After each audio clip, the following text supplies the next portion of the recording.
Shri Sairam travels Nellore మీకు 24 గంటలు అందుబాటులో ఉంటుంది. మా వద్ద అన్ని రకాల ఏసీ, నాన్ ఏసీ, లగ్జరీ కార్లు అతి తక్కువకు సేవలు అందిస్తోంది. ఏకైక సంస్థ మా Sri Sairam travels. Phone number 9494503049 మరియు 9492763049. నమస్కారం. ఏపీ1 టీవీ తెలుగు న్యూస్ కి స్వాగతం. నెల్లూరు నగరంలోని నిబంధనలకు విరుద్ధంగా ప్రభుత్వ స్థలాల్లో వైసీపీ పార్టీ కార్యాలయాలు నిర్మించారంటూ ప్రభుత్వ అధికారులు వెంటనే తొలగించాలని జనసేన పార్టీ నాయకులు డిమాండ్ చేశారు. అక్రమ కట్టడాలకు సహకరించిన ప్రతి ఒక్క అధికారిపై చర్య తీసుకోవాలని కోరారు. లేని పక్షంలో జనసేన పోరాటాలు కొనసాగుతాయని వాళ్లు తెలిపారు. ఈ కార్యక్రమంలో జనసేన పార్టీ జిల్లా కార్యదర్శి కొనుగుల కిషోర్, జిల్లా అధికార ప్రతినిధి కృష్ణారెడ్డి, జనసేన నాయకులు, కార్యకర్తలు, వీర మహిళలు పాల్గొన్నారు. ఆడిందే ఆట పాడిందే పాటగా సాగింది వైఎస్ఆర్సీపీ ప్రభుత్వ విధానం.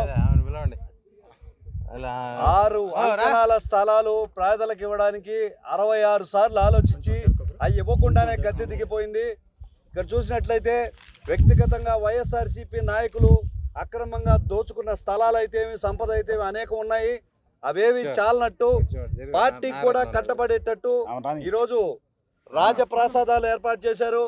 దాదాపుగా 23 జిల్లాల్లో 46 ఎకరాల పైమాటే సేకరించారు. ఒక్కొక్క రాజభవనానికి 2 ఎకరాల స్థలాన్ని కేటాయించుకొని కోట్ల రూపాయల ప్రజాధనాన్ని, ప్రజల స్థలాన్ని దుర్వినియోగపరిచారు. పేదల ప్రభుత్వం అనుకునే వైఎస్ఆర్సీపీ ప్రభుత్వం పేదల నోళ్లు కొట్టడం తప్పిస్తే, వ్యక్తిగత సంపాదనకు తప్పిస్తే ప్రజాక్షేమాన్ని ఎక్కడా చూడలేదు.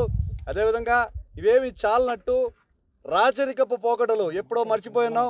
రాజ్యము, రాజులు,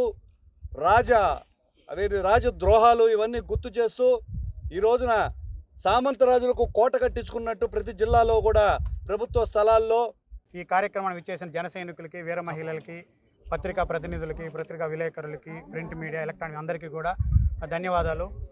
ఈరోజు మనం ఈ ప్రభుత్వం మారిన వెంటనే ఎన్ని అక్రమాలు బయటికి వస్తున్నాయో మనందరం చూస్తున్నాం.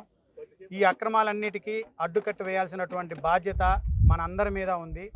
ఈరోజు ఈ వైఎస్ఆర్సీపీ కార్యాలయాలన్నిటి మీద కూడా రైట్ ఆఫ్ ఇన్ఫర్మేషన్ యాక్ట్ ప్రకారం ఎవరెవరు పర్మిషన్స్ ఇచ్చారు, ఎంత ప్లేస్కి పర్మిషన్ ఇచ్చారు, దేనికోసం పర్మిషన్స్ తీసుకున్నారు, వీటన్నిటి మీద కూడా మన జనసేన పార్టీ తరఫున అప్లై చేయడం జరుగుతుంది. ఆ ఇన్ఫర్మేషన్స్ మొత్తం వచ్చిన తర్వాత వీటన్నిటి మీద చట్టపరమైన చర్యలు తీసుకుంటూ ఈ కట్టడాలన్నింటినీ ప్రజోపయోగకరంగా, అంటే మన ఆంధ్ర రాష్ట్ర ప్రజలు ఉపయోగపడే విధంగా పవన్ కళ్యాణ్ గారి ద్వారా, మన జనసేన అధినేత ద్వారా మనం ఈ గవర్నమెంట్కి విజ్ఞప్తి చేసి వీటన్నిటిని ప్రజోపయోగకరంగా మార్చుకునేందుకు మనందరం ప్రయత్నిస్తాము. ఇటువంటి అక్రమ చర్యలు ఈరోజు నెల్లూరు జిల్లా జనసేన పార్టీ ఆధ్వర్యంలో వైసీపీ పార్టీ అక్రమ కట్టడాలని నిలదీయడానికి ఇక్కడ భగత్ సింగ్ కాలనీలోని వైఎస్ఆర్ గృహాల పక్కన ఉన్నటువంటి ఇంతలో బిల్డింగ్ని ఎలా కట్టారనేది నెల్లూరు జిల్లా జనసేన పార్టీ తరఫున మేము డిమాండ్ చేస్తున్నాం. అదేవిధంగా